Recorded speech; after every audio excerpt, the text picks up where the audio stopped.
Hey everybody, Zack from Passing the Baton Leadership Podcast here with you today, talking about our B series. So be the bow. What can we learn from the bow, and how can it make us be a better leader? Maybe help us out in our personal life? Well, let's find out.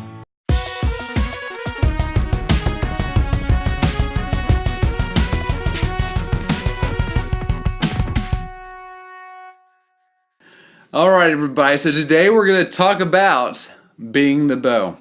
Right, so you know what the bow is, right? It's the long piece where you pull the arrow back, make your shot, and shoot for the target, hoping that you're going to hit a bullseye there. So there's really three things as far as being a bow that helps us maybe model ourselves after in our own leadership walk in our life's journey.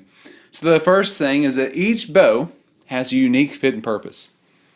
So the first time I shot a bow and arrow was as a Cub Scout, going on a little camporee with my parents.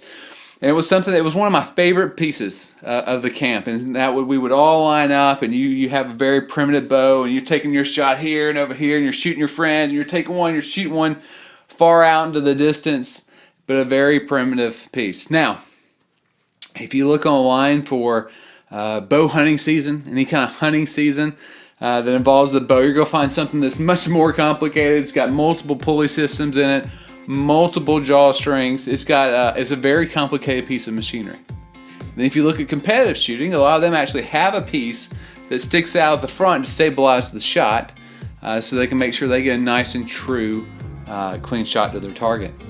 You know, we are all the same way. You know, each of us have a unique fit and purpose in life, and that's John and I's hope for you as well, that you will lean into that fit and that purpose that you have to really live to your greatest potential as a leader and as a person and as a contributing member in your community.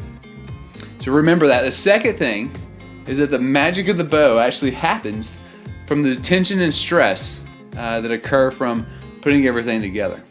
So otherwise, it's just a pile of sticks and strings, really, at the end of the day. But the magic happens when you pull the bow back and create that tension. You put the drawstring in there, and then you feel the tension as you let the arrow fly, and you send that arrow down lane. And that's really kind of life as well, right? So stress and tension helps us grow as people and learners and leaders. We don't love it, but that is actually one of the catalysts that helps us grow and be those great things that we end up becoming as well. So embrace that tension and stress, because that's what makes the magic happen sometimes. The third thing is that great shots take time. Now look, I know Hawkeye's out there and he just pow, pow, pow, pow, right? So he does that, but that's not the way life works. You're not going to be a Hawkeye out there making a ton of shots, hoping for the best, living confidently knowing that you've got all the bullseyes in the world when you actually didn't hit anything. Great shots take time. Look at competitive shooting. They take a lot of time. Hold that tension as much as possible to make sure they're making the most cleanest, accurate shot that they can make.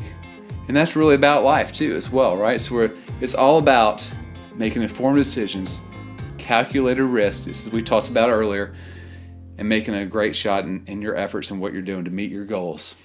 So think about the bow. Be the bow in your leadership in life, and make it better tomorrow.